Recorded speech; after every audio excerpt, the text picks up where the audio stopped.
SwayamPrabha. Digital India. Educated India.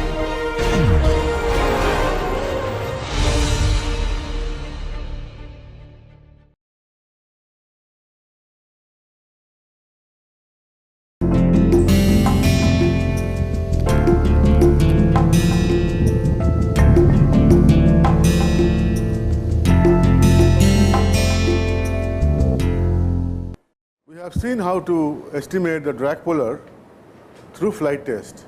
Now we'll also try to find out the rate of climb parameters, like what is the speed for best rate of climb, how do one will find service ceiling through flight test. Before you do that, let us recapitulate. What do we understand by rate of climb?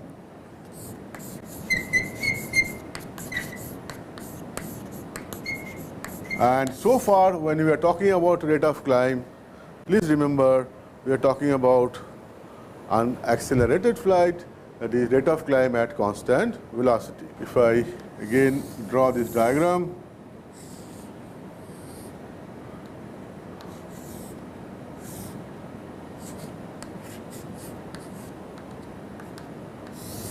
this is the thrust, this is the drag, the velocity here, this is the horizontal,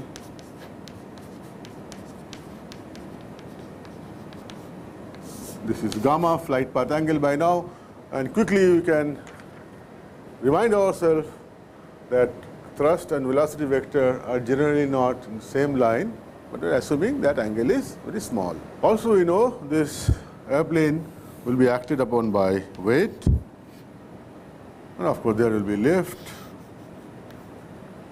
And if I write equation of motion assuming point mass model, as if the whole mass is at the center of gravity, I can write equation like T minus D minus W sine gamma equal to m dV by dt, but I will put this to 0 because unaccelerated, and also I have assuming m dot is very negligible, that is change in the weight because change in the fuel. After all, fuel is consumed, but we are assuming that is negligible. And what we did, we wrote this as T minus D equal to W sine gamma, and multiplied by V, we found TV minus dV equal to W V sine gamma, and V sine gamma we expressed as TV minus dV by W. And what is V sine gamma? V sine gamma is, if I resolve V, one is V cos gamma, and this is V sine gamma, and that is nothing but the rate of climb, right? Which is how the altitude is changing per unit time. Okay. Who measures the altitude? We measure the altitude through altimeter, and altimeter gives what? Pressure altitude. So that also we should keep in mind. Now from here we realize that TV is the power available, and dV is basically power consumed, power required. So once I plot this power required versus speed, if this is this graph like this, and this is the power available, we know this is the excess power, and rate of climb is directly proportional to the excess power. So if I try to draw rate of climb versus speed, I will get something like this. So there is a velocity at which rate of climb is maximum. Okay? So that is our understanding. Now we want to fly with the airplane and actually climb and see whether whatever our understanding is there, they are okay or not. That is our motivation. Let us do the experiment. So what do? I again take the weight of the airplane and I say, let us go for a climb. So before I do the experiment, I do the weighment, I take the weight of the airplane with passenger, fuel, and the pilot in command. Okay. Now the pilot will go and establish himself at particular altitude. Okay. So once the pilot says, yes, I am happy, I am at a cruise altitude of this much of feet, you check with the altimeter for your own learning what is the pressure altitude there, you check the speed, you check the outside air temperature. Okay, that should be your routine thing. Whenever you are flying for experiment, keep your eyes there. Altimeter, airspeed indicator, outside air temperature, turn bank indicator. So that will give a lot of insight what this airplane is doing. Okay, this is, pilot is hands off. He says, I am at a cruise altitude of this much thing. What is our aim? Our aim to do rate of climb experiment. Now you discuss with the pilot, say, let us climb, let's say for 200 feet or at the max 500 feet. So I am cruising at the altitude and we negotiate the pilot, sir, let us go to 200 feet or 500 feet. Why I am saying 200 feet, then 500 feet when I am saying I am taking a pause, because I don't want to change the altitude so much that there is a large change in the density. Okay? So it is better if I try to manage my experiment within 200 feet. It's a good number. So now you have agreement with the pilot, and this is the V. So you start climbing. Note down at what height you have started climbing. Then as soon as it becomes h1 plus 200, the pilot stops climbing. Okay? So that is, you are aiming at 200 feet of increase in height. But in the actual practice, what will happen? It is too much a stringent condition for a pilot to make it exactly 200. So what is better? You give him an idea, approximately 200 feet, and then note down that altitude where pilot says, yes, yes, I have gone up by 200 feet. It could be 210, it could be 195 feet. Okay, so you don't mind. But when you are doing this experiment, also note down one thing. What is the time when you have started climbing? You have a stopwatch, you start, climb. From that time, and when it has finished, that is, when you reach H2, what is that time? So what you have now? You have delta H equal to H2 minus H1. Also you have got delta T, which is T2 minus T1. Right? So now, for approximately, you have rate of climb delta H by delta T is rate of climb. Why I am writing approximately? That you have to answer. I am giving a hint. This height change is actually measured by a altimeter which senses pressure altitude, not the geometric altitude. Okay? So you have to make some correction to get true rate of climb using the ratio of density at sea level and density at that point. Okay? That's why I was telling you density should not change much. So you have, with this hint, you try to think how can you correct. So you take the readings. Similarly, ask the pilot to repeat at least 5 to 6 sets. Okay? Right? Now, come down and you plot delta H by delta T versus speed. You will get points scattered like this. Join them, and this is the velocity or speed at which you will get maximum rate of climb. This is a generality from experiment. But what is our aim? Our aim is to see whatever theory we have understood, whether I am able to validate those 3 experiments or not. So my job is not over here. What I should do now?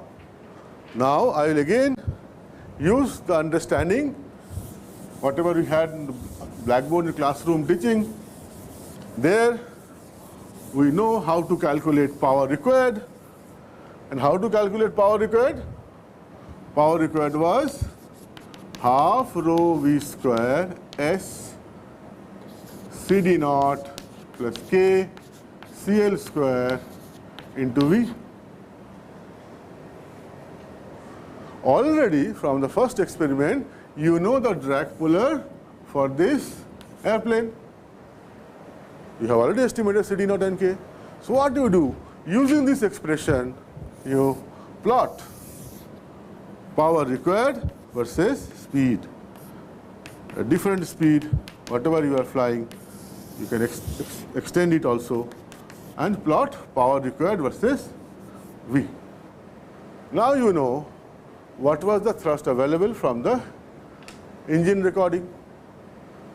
When you are doing climb and all, you have an idea about what is the power available, and you draw it here. Please understand, when you are doing rate of climb, it is also important that you note down, when I am doing rate of climb, please also note down manifold pressure and RPM, which I have not listed in the table. So that will give you an idea what was the power available. Is it clear? Which I have not mentioned in the table. So you must measure, note down manifold pressure, RPM, and the outside air temperature, which anyway you are taking outside air temperature, right? So this should be kept in mind. And from there you can draw this, and from here you find out what is the point V where excess power is maximum,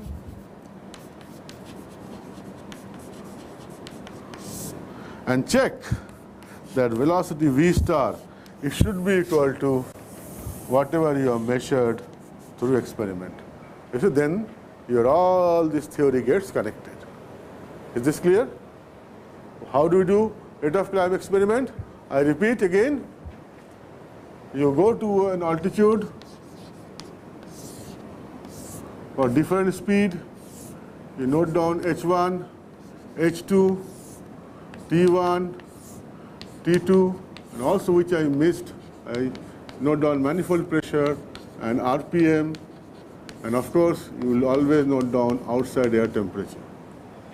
And repeat this experiment for 5 to 6 sets of reading.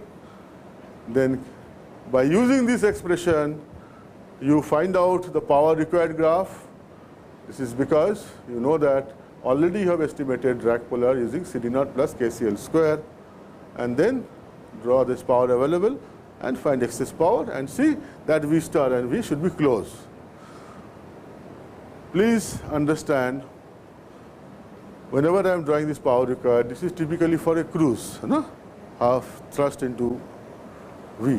Actually, power required for climb is not only this power, it requires power to take the weight also. Okay? So that sort of an error will be there. So if you expect this V star will be exactly equal to V if you are getting through the experiment, then something wrong you are doing. Okay? Revise a lecture on power required. That will tell you.